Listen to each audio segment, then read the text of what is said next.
Hi there, it's Ernest from TripAstute. In this video, we're taking a step back and talking about things I wish I knew before I started getting into credit card points.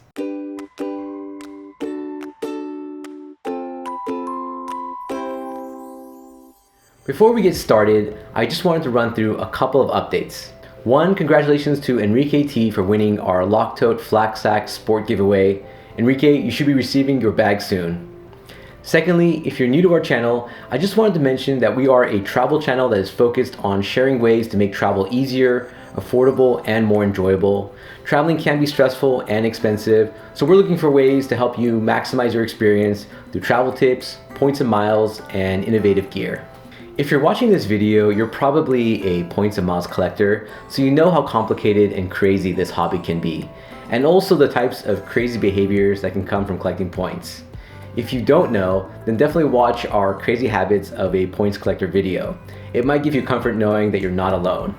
Over the past few months, I've noticed a lot of the same comments come up on my videos. Things like, how can I get the Chase Sapphire Reserve, Freedom, Freedom Unlimited, and Ink Business Cash all at once? Basically, people have been asking me things that remind me of when I was first starting and obsessing about my points and cards. So today I thought I would share 9 things that I wish I knew before starting the points and miles hobby. Some of the list is serious, while others are more fun, but I'm hoping that it'll help you, especially if you're new to the credit cards game. And for those of you who've been doing this for a while, I'm hoping you'll get something out of this too. If anything, I hope you can relate and also share your experience and knowledge with others in this community. So let's get started with the list. Number 1, points almost always go down in value. I think it's important to remember that points rarely appreciate in value. This means that you shouldn't hoard points. I know, I've been there, and I've always wanted to see how many points I could hold on to, but know that it's better to use your points rather than save them, since they'll likely lose value over time. Number 2,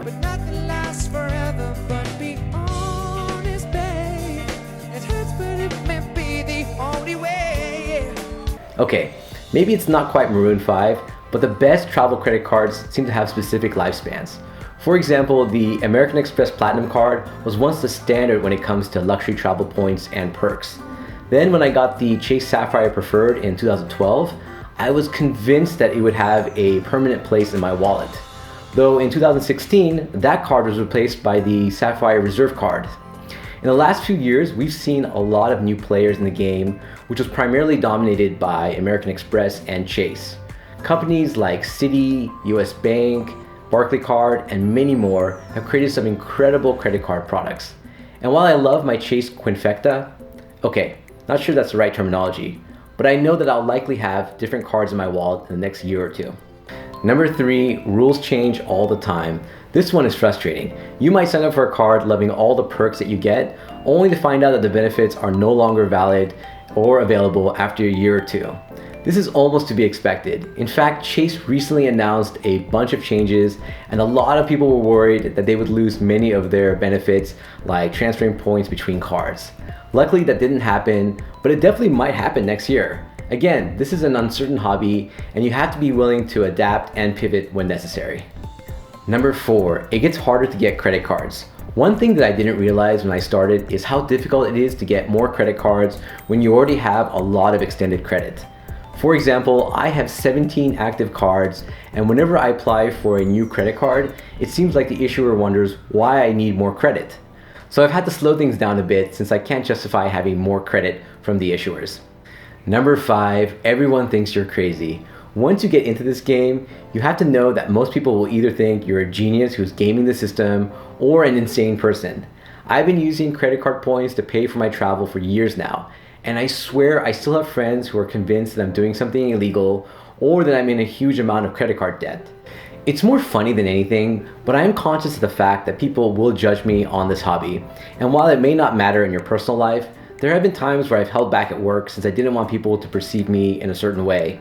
Again, you may be less self-conscious than me, but I definitely like to warn people that there can be a stigma when it comes to getting lots of credit cards, even if you're completely responsible with them. Number 6, my travel expectations have changed. This is one thing that I didn't realize would happen until I actually started traveling with points. While I wouldn't say that I'm a high maintenance traveler, I do prefer to stay in nice hotels rather than hostels. And I think a lot of it has to do with the fact that I've been able to stay at hotels using my points. So when given the option, I now prefer a nice hotel. This may or may not be a good thing, but if anything, I definitely see more value in having a nice, clean, and private space when traveling, especially when I want to make sure I get the most of my trip. Even knowing that I can get more rest is definitely worth the extra cost. Number 7, collecting cards is a marathon, not a sprint. I've mentioned this in a couple of other videos. I get a lot of comments and questions from people who are trying to apply for every major credit card offer within a couple of months. While some people are able to pull it off, I'm a lot more conservative with my advice. I know a lot of people said that I was being too cautious in my Chase 230 video, but honestly, I always try to see it from the issuer's perspective. I just think it looks risky to the issuers to be overly eager to get more credit. Again, it might just be me, but I think you'll find that the longer you're in this game, the more you want to develop a relationship with the banks to help build that trust. Number 8, always research before applying. Guess who applied for the United Mileage Explorer card when they got an offer, but didn't bother to check whether there was a better offer online? Yeah, I totally regret doing that. So don't be like me and make the same mistake. Anytime you're even thinking of applying, just do a quick Google search to see if there are any other bloggers reporting on a better opening bonus or offer. There have been many instances where there is a better offer available. Even a few months ago, I noticed that a lot of credit card bloggers were recommending the Chase Sapphire Preferred and providing an affiliate or referral link. The affiliate link offered 50,000 points to open the account. However, just going to the Chase website, they were advertising a 60,000 point bonus to open an account. I don't think the credit card bloggers were trying to mislead anyone, but it definitely highlights why you should always do some research on potential offers. Number 9, don't obsess about your points. Okay, I'm gonna be honest. There have been times in my life where I've probably spent more time researching what to book in order to get a fraction of a cent more in redemption value. I'm guessing some of you might have done this too. It's so easy to get sucked into obsessing about point values and maximum redemptions. Just remember, your time is valuable. I think it's always good to try to find the best deal, but just remember not to lose track of the big picture. At the end of the day, it's unlikely that you'll reflect on your trip and wish you had tried to redeem at a higher rate.